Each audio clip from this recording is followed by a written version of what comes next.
कुल्लुश उस्मान देखने वालों को एक बार फिर से खुश आमदीद। नाजरीन, उम्मीद करते हैं कि आपने कुल्लुश उस्मान केस नंबर 53 का दूसरा ट्रेलर भी देख लिया होगा, जो कि बहुत ही ज्यादा इंटरेस्टिंग और एक्शन से भरपूर था। ट्रेलर देखकर शायकीन के माइंड में बहुत से सवालात पैदा हुए, तो आज की इस वीडियो में हम आपको चंद अहम सवालात के जवाब देंगे और शायकीन के माइंड में जो शक व शुबात है उनको दूर करने की कोशिश करेंगे। तो वीडियो को एंड तक लाजमी देखिए। जैसा कि हमने ट्रेलर में सुना कि उमर बेग कह रहे थे जिसका मुझे डर था, क्या वो बात हो चुकी है? तो यहाँ पर उमर बेग किस बारे में बात कर रहे हैं आपको बताएंगे कि दुंदार बेग का इख्तिताम कब और कैसे होगा, और इसके साथ साथ आपको बताएंगे कि पेट्रोस और उसकी गद्दारियों का इख्तिताम कब होगा। तो वीडियो में आगे बढ़ने और सवालों के जवाब देने से पहले आपसे रिक्वेस्ट की जाती है कि आप हमारा चैनल सब्सक्राइब कर दें ताकि आपको मजीद ऐसी वीडियोस मिलती रहें। सबसे पहले बात स्टार्ट करते हैं और आपको बताते हैं कि वो कौन सी बात थी जिसने उमर बेग को खौफजदा किए रखा था। तो यहाँ पर बहुत सी सूरत हाल हो सकती है, लेकिन हम आपके साथ 3 मुमकिन और अहम सूरत हाल शेयर करेंगे। एक सूरत हाल तो ये है कि उमर बेग को ये पता चल गया हो कि माला नातून को उस्मान बेग से मोहब्बत हो गई है और वो उस्मान बेग को पाना चाहती है। दूसरी सूरत हाल ये है कि उमर बेग को अपनी किसी अबाओ अजदाद की बीमारी का पता चल गया हो जो कि उमर बेग को भी लग चुकी है और अब उनके दिन बहुत थोड़े रह गए हैं। तीसरी सूरत हाल ये है कि उमर बेग को अपने कबीले की किसी खराबी के बारे में या गद्दारी के बारे में पता चल गया हो और वो खराबी करने वाला या गद्दार उनका कोई करीबी साथी हो। अब आपको बताते हैं कि दुंदार बेग की गद्दारी का खात्मा कब और कैसे होगा। तो जैसा कि हमने अपनी पिछली वीडियोस में बता दिया था कि निकोला दुंदार बेग को इस्तेमाल करने के लिए निगोल किले में पनाह देंगे, बिल्कुल इसी तरह जिस तरह निकोला ने तोगाया खान का इस्तेमाल किया। तो यहाँ पर दुंदार बेग का इस्तेमाल निकोला सोगोत पर हमला करने और इस पर कब्जा करने के लिए करेंगे और चाहेंगे कि दुंदार बेग की मदद से सोगोत बाजंतीनियों का हो जाए और इसके बाद निकोला इसे मरवा देगा। तो यहाँ पर ऐन मुमकिन है कि जब दुंदार निकोला की मदद से सोगोत पर हमला करेंगे तो वो उस्मान बेग के हाथ लग जाए और उस्मान बेग पर बिल्कुल भी रहम नहीं खाएंगे और इनको सजा दी जाएगी, जिसके बाद दुंदार बेग की गद्दारियों का इख्तिताम होगा।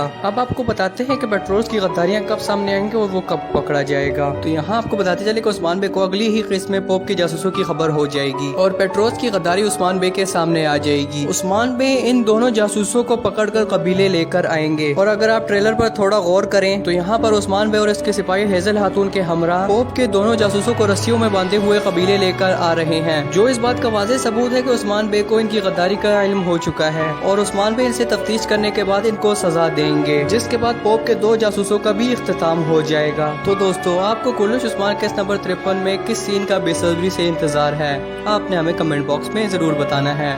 तब तक के लिए अल्लाह हाफिज।